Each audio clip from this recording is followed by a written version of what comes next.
So over the weekend we hit 1,000 subscribers. So to each and every one of you guys who are subscribed to the channel, thank you guys so much. This has been a massive goal of mine, and we're just gonna keep on rolling and see where this takes us.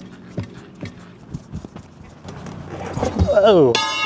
What is up, guys? So I got a slight dilemma. So the tires on the Jeep are getting a little bit worn, and in between all these little lugs, you can see we're starting to get some cracking, and even on the sidewall, kind of down in here, same thing, starting to get some cracks. I had a killer deal come up on these Falken Wildpeak MTs I just couldn't pass up, but there's a problem. So I called up just about every single tire shop in the area to see if I could get those things mounted and balanced, and just about every single one of them said, no, they're used. First of all, this guy is brand spanking new, still has the little nubbins on them, and all these tires basically brand new. I did have a local shop that said they would do it, but being that they are a smaller shop, they are scheduled weeks out.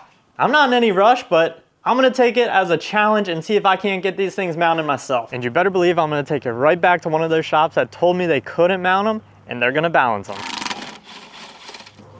Ugh. I messed around with plenty of tires before, so I know exactly what I'm getting into, and I know this isn't gonna be fun. But, like I said, it's a challenge at this point. And mama didn't raise no dummy, so we'll start with this tire, the spare tire, see how it goes, and then, if it goes well, we'll get the rest of them. Now, a lot of people hate these jacks because they're scary, they're dangerous, they think they're gonna kill them, but as long as you're using them properly, you're using some common sense, they're really not that bad, and they are an extremely handy tool to have. Makes doing stuff like this pretty easy. When you're doing stuff like this, you definitely run the risk of damaging your rims and scratching them up, but these ones, they're all scratched up from the rocks anyway, so I'm not too concerned about it. But with that being said, I am gonna just stick some rags in here and try to keep the rims as nice as possible. No point in destroying them if I don't have to.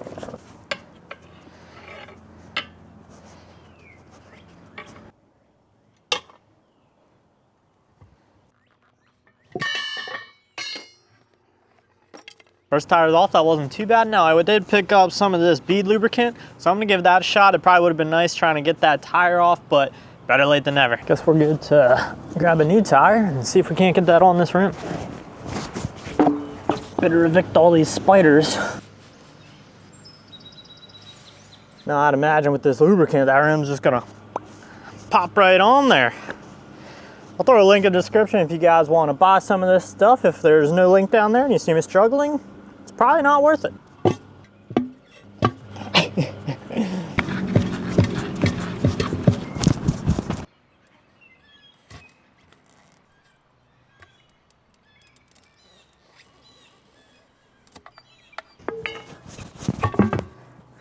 Whew. That rim's probably not going to look too great.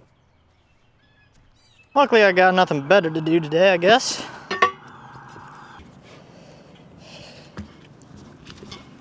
Wish I was fatter in times like these. Whoa.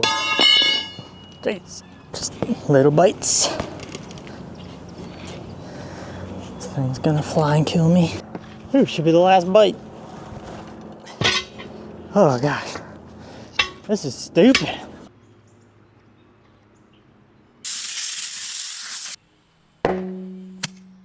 Ooh, there's one. Looks like we're fully seated.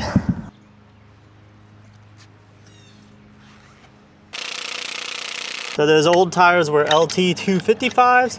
These are 285s, so they are a little bit bigger. So I don't think we'll have a problem back here, but in the front we might have a little bit of rubbing when we turn. So we still have a ways till we get there, but we'll have to check that out once we do get up front. Now, would I recommend anybody doing this on their own? Absolutely not. Just pay someone with the right tools and equipment. Someone with the tire machine, they'll do a much better job. It'll be much easier. Is that gonna stop me though?